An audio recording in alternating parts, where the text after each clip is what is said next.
Good morning, everybody. I miss you and hope you are well. Welcome to online Sunday school. I'd much rather be in person, but here we are nonetheless. We're going to start with some music. We'll read a Bible story, and then we'll end with a craft/activity today. I hope you enjoy and have fun with me.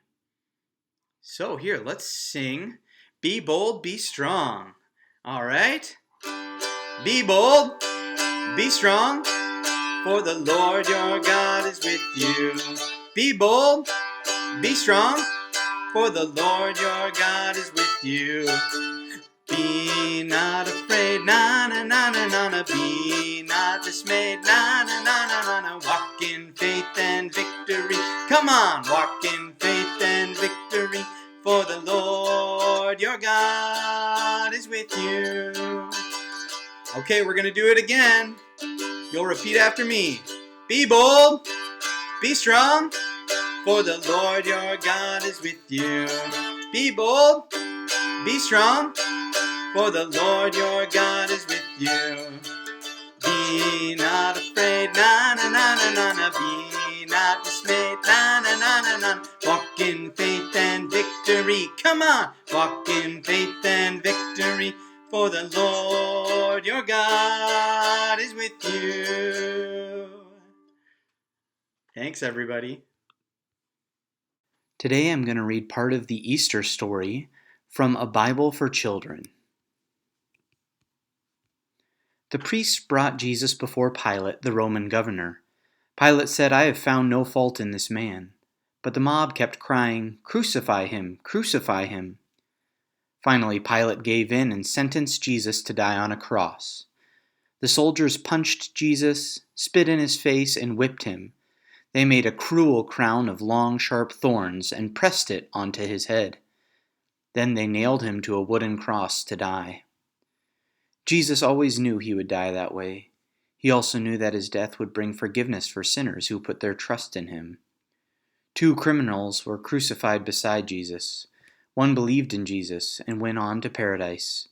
The other didn't. After hours of suffering, Jesus said, "It is finished," and died. His work was completed. Friends buried him in a private tomb. Then Roman soldiers sealed and guarded the tomb. Now nobody could get in or out. If this were the end of the story, how sad it would be. But God did something wonderful. Jesus did not stay dead. Early in the morning of the first day of the week, some of Jesus' disciples found the stone rolled away from the grave. When they looked inside, Jesus was no longer there. One woman stayed, weeping by the tomb. Jesus appeared to her. She rushed back joyfully to tell the other disciples, "Jesus is alive! Jesus has come back from the dead!" Soon Jesus came to the disciples and showed them his nail-scarred hands. It was true. Jesus was alive again. He forgave Peter for denying him and told his disciples to tell everybody about him. Then he went back to heaven where he had come from. The story of Easter is so good. It gives us hope because Jesus is not dead but alive. The tomb was empty, and this is great news for all of us. It means that death or pain or sadness are never the last thing. It means even if you're sad one day, that's not going to be the end. There will always be goodness and joy and happiness. And that's what resurrection is. So for today's activity, today's craft, we're going to build a tomb. I've been outside doing some gardening because it's so nice.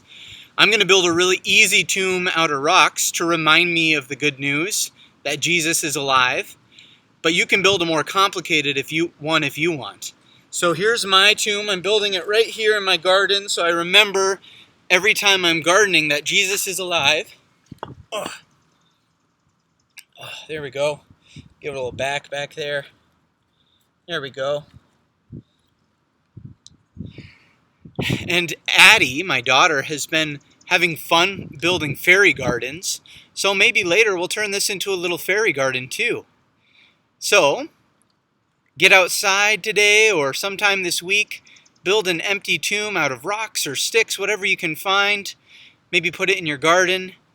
That way you can remember Jesus is alive, and goodness and life always has the final say. It's always going to be good in the end. Have a great week.